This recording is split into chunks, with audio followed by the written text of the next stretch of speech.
Hello दोस्तों, welcome back to AI developer master course. आज का जो टॉपिक होगा ये बहुत इंपॉर्टेंट है पाइथन की हर चीज़ सीखने के लिए, क्योंकि हर चीज़ जो होती है वेरिएबल के थ्रू ही हैंडल होती है। चलिए इसे स्टेप बाय स्टेप समझते हैं। पहले समझते हैं वेरिएबल क्या है। फॉर एग्जांपल, आपके घर में कंटेनर है और उसमें आप कोई सा भी टूल, बुक या फिर पेन या कुछ भी डाल देते हो, तो वे सारे के सारे आइटम उस कंटेनर में चले जाते हैं। तो वही कंटेनर को ही वेरिएबल कहते हैं, और जो टूल, पेन, बुक हैं ये सारे डाटा टाइप हैं। अब हम समझते हैं डाटा टाइप क्या है। अगर आपको वेरिएबल समझ में आ गया है तो अब हम डाटा टाइप पर आ जाते हैं। सबसे पहले हम आ जाते हैं इंटीजर डाटा टाइप पे। इंटीजर डाटा टाइप वे डाटा टाइप होते हैं जो पूरे नंबर होते हैं, चाहे वो प्लस में हो, माइनस में हो, मल्टीप्लाई में हो, डिवाइड में हो, किसी भी सिचुएशन में होते हैं। वे हर सिचुएशन में इंटीजर डाटा टाइप कहलाए जाते हैं। अगर वे पॉइंट में आ जाते हैं, डेसिमल नंबर पर आ जाते हैं, तो फिर वे इंटीजर वैल्यू नहीं होती। इनको ही डाटा टाइप कहते हैं, इंटीजर डाटा टाइप। अब आ जाते हैं हम फ्लोट डाटा टाइप पे। यह वो वैल्यू होती है जिस नंबर में पॉइंट आ जाता है।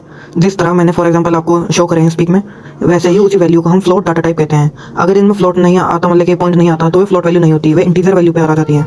अगर आपको फ्लोट समझ में आ गया है, अब हम आगे बढ़ते हैं।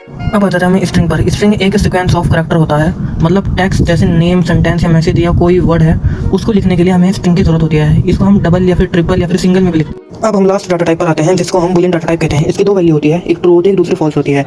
यह बहुत ज़रूरी है पाइथन में डिसीजन मेकिंग लेने के लिए। बूलियन का बहुत यूज़ करते हैं। सोचो जैसे ऑन ऑफ स्विच होता है, ये या तो ट्रू होता है तो फॉल्स होता है। तो दोस्तों, आज हमने वेरिएबल डाटा टाइप को समझ लिया है। स्ट्रिंग, इंटीजर, फ्लोट और बूलियन सब समझ गए हैं। ये पाइथन की स्ट्रॉन्ग फाउंडेशन है।